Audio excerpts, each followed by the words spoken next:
Yeah, we back. Yeah, we back. Now, today's video is going to be a follow-up video to the one I dropped the other day entitled Mali Attempts Legal Gold Mine Takeover After Rejecting $438 Million. Now, if you remember in that video we spoke about, take a look up on the screen, Mali closes the Barrick office and threatens to take over the mine. Now, Barrick Gold, that's the second largest gold mining company in the world. Now, in today's video, we're going to be talking about Niger and the French multinational uranium company Orano. If you've been following me for a very long time, then you know we've been keeping track and documenting the ongoing dispute between the government in Niger and the French multinational Orano.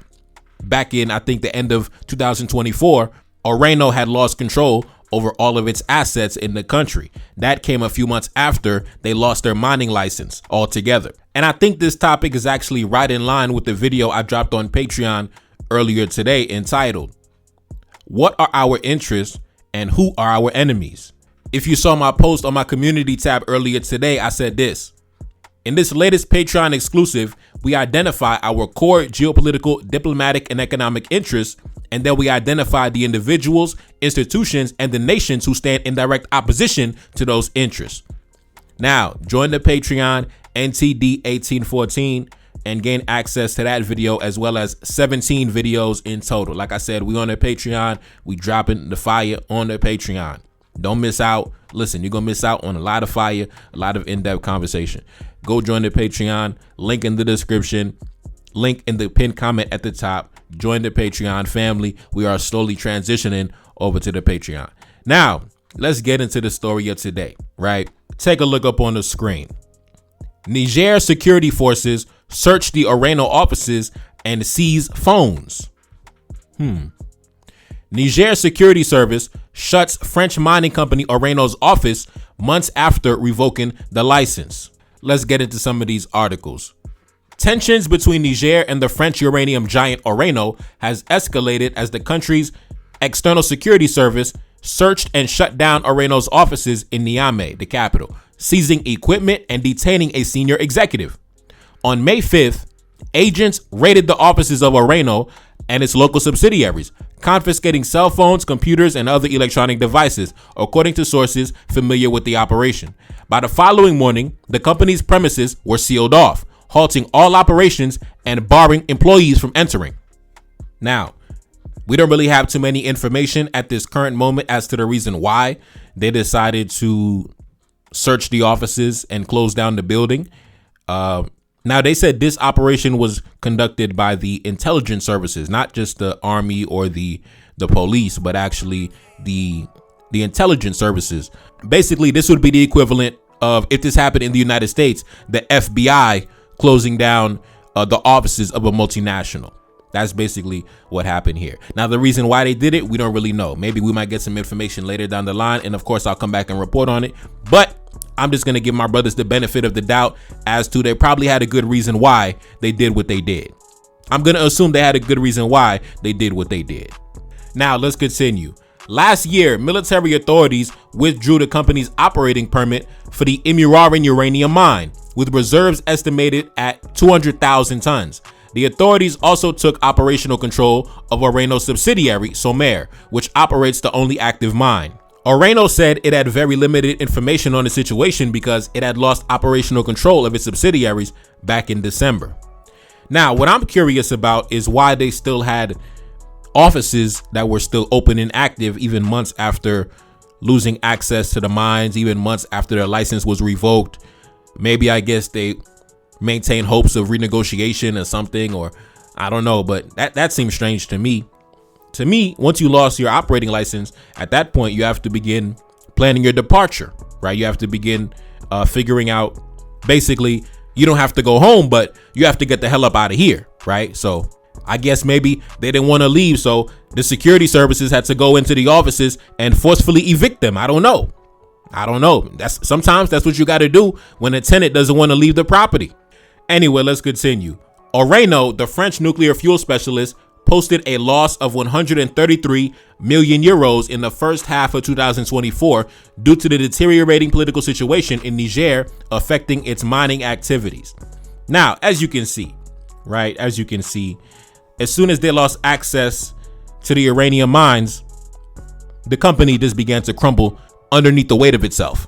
See, that's what happens when you establish your wealth off the back of somebody else's treasures, right? When you don't build your wealth independently, but instead you build your wealth off the back of somebody else, what happens is when that person stands up, because you are riding their back, when that person stands up, everything you built is going to come crashing down very quickly.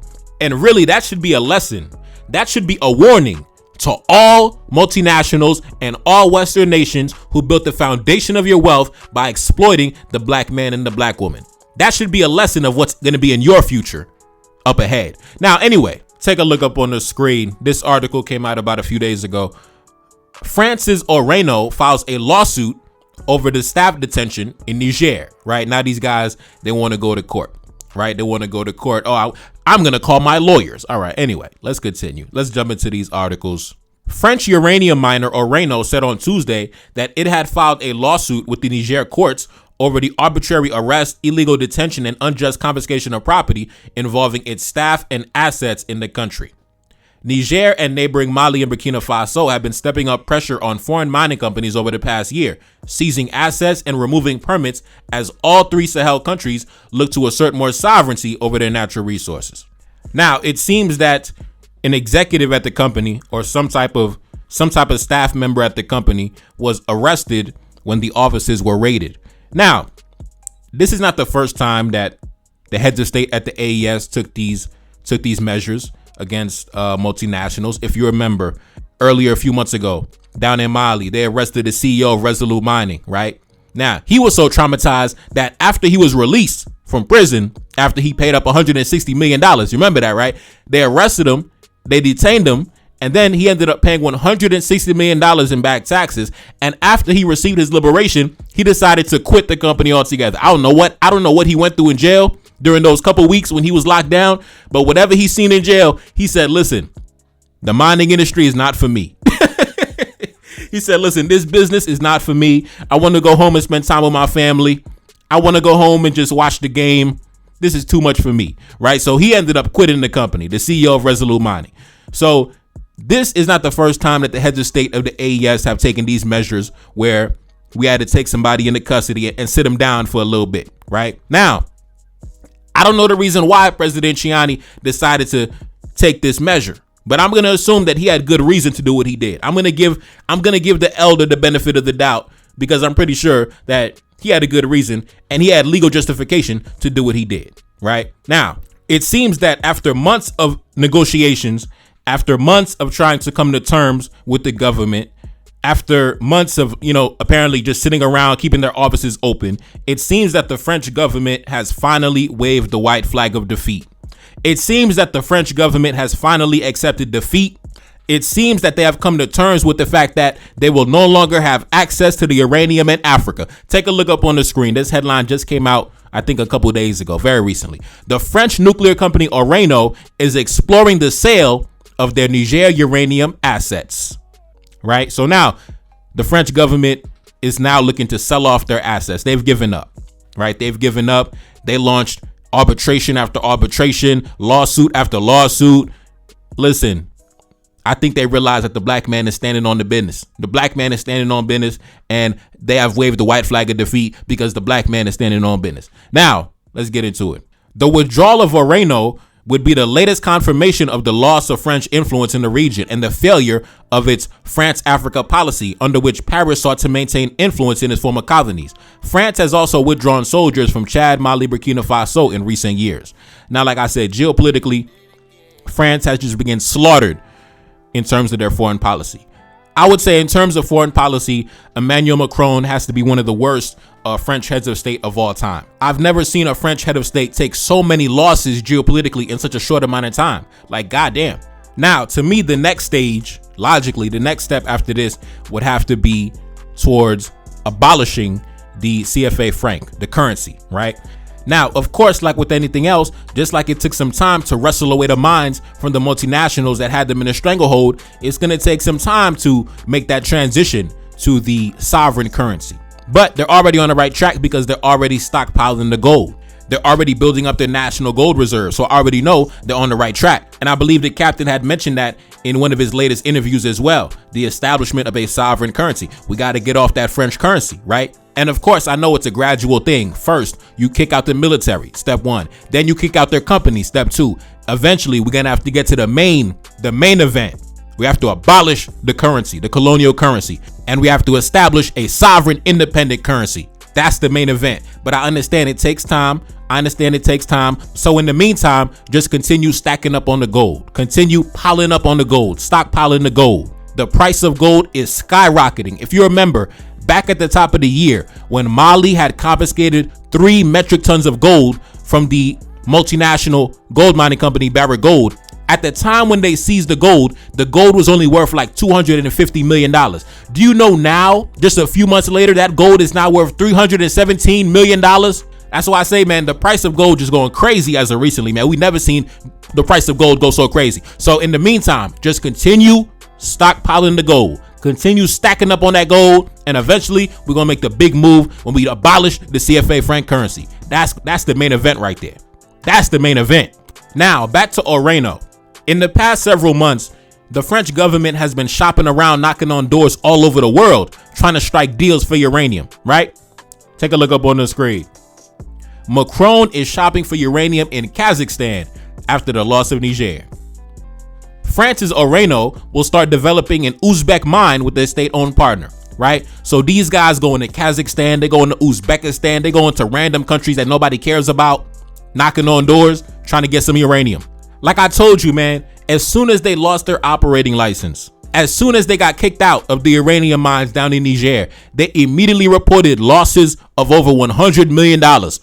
Listen, luckily for the company is actually owned by the French government. So the French government went into the state coffers, went into the treasury, and injected like $300 million into the company to make sure the company stays afloat, to make sure they can continue paying their salaries. Because if they were not a state-owned company, if they didn't have the French government to bail them out and back them up, the company would have went bankrupt and the company would have collapsed. The company would have been defunct. It would have been rest in peace for Orano, right? We would have been dancing on a grave, man. But luckily, the French government came in and saved the day.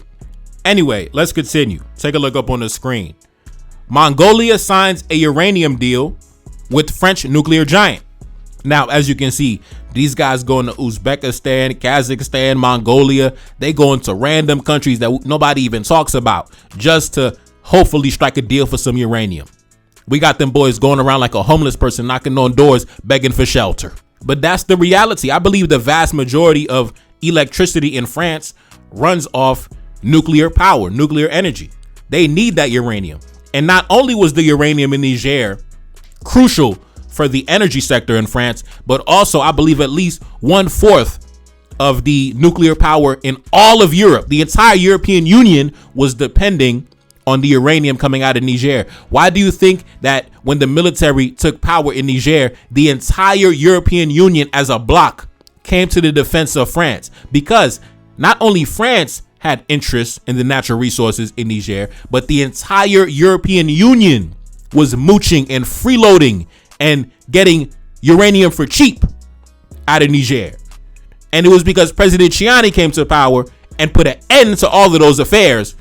That's why they mad. That's why they scrambling, running to Mongolia and Kazakhstan and Uzbekistan and Blue-Black. Man, listen, they going everywhere. But that's their own fault. They have no one to blame but themselves. That's their own fault. That's what happens when you establish your wealth off the back of somebody else. It's not a sustainable business model. Because when you build your foundation off the back of somebody else, what are you going to do when that person decides to stand up? What are you going to do? Because everything you built is going to come crashing down. It's not a sustainable business model to establish your wealth and power and prestige off the back of someone else's exploitation and suffering and bloodshed. It's simply not a good business model for the long term. Eventually, that person will rise up against you and you will lose everything. You will lose everything. Now, unfortunately, because the adversary has delusions of grandeur, they don't understand this. But occasionally you run into individuals who understand the reality of the matter. For example, this guy right here, he claims to be an investor with knowledge on the mining industry and just, finance in general. He actually commented on the situation between Orano and Niger. And I was surprised by what he said, but I'm actually in agreement with what he said. Take a look up on the screen. He said this: the solution to Orano's Niger problem is straightforward. They have to better align the return from the mining operations with the political economic agenda of the Niger government. I'm going to become a broken record. We are in an age of modern day mercantilism. Understand it or get run over. Geopolitical shifts currently underway mean that states will be flexible with the administration and regulation of corporations when and where they see mutual benefit, national value, and strategic alignment. Otherwise, watch out. Preservation of national economic security and self-sufficiency are government goals now. I repeat, preservation of national economic security and self-sufficiency are government goals now. If your company does not help a nation advance its vision of economic self-sufficiency, then good luck to you. Now, shout out to this white man. You know, every now and again you run into, a white man with common sense who's not suffering from epic delusions of grandeur in regards to the geopolitical reality. So shout out to this guy right here. And I agree with him. Right? And any investor going forward, really, if you're an investor, that should be your mentality. How can we align our interests to where I benefit as the investor and the partner, the government, also benefits to where our venture not only advances my interests, but also protects and advances their national interests as well, right? That's what partnership is all about. Unfortunately, the adversary doesn't understand the definition of the word partnership. They only understand exploitation. That's what they understand. They don't understand true partnership and doing good business. They understand exploitation, tax fraud, theft, larceny. That's what they understand. They don't understand good business. That's why they're getting embarrassed. That's why they're getting kicked out. That's why they're getting arrested. That's why their office is getting shut down, because you don't understand how to do good business. That's why the black man got to spank you. That's why the black man got to take off his belt and spank you a few times to let you understand what the deal is. Now, I'm not going to be here too long, man. Like I said, go to that Patreon, NCD 1814, link in the description and the pinned comment at the top. Like I said, once you sign up for the Patreon, you immediately gain access to 17 videos never before seen on YouTube, right? And you gain access to all videos going forward. Like I said, we are constantly updating the Patreon, uploading new content, uploading new videos.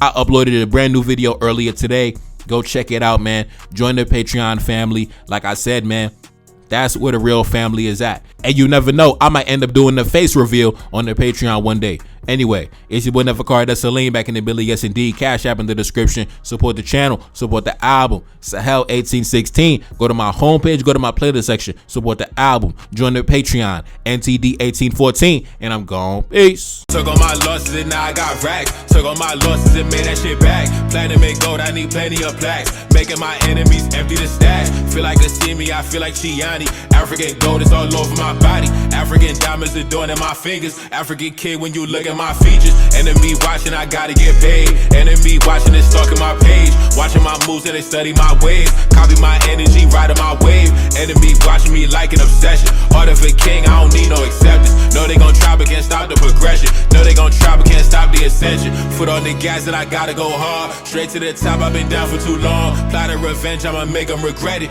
Ain't no more talking, I got too much leverage. Talking uranium, diamonds and gold. Keep that shit real, I wish death on my foes. Keep that shit real, I ain't blocking my blessings. Stacking my profit and then I invest it. Feeling untouchable, energy sacred. When I pull up, know my enemies hate it. Setting up shop at a secret location. Chopper gon' sound like a standing ovation. Moving in silence, I never been regular. One of a kind, I ain't got no competitors. Son of a king, I'm the kingdom inheritor. Do what I want, I don't care what you telling. The state of myself, me and my team.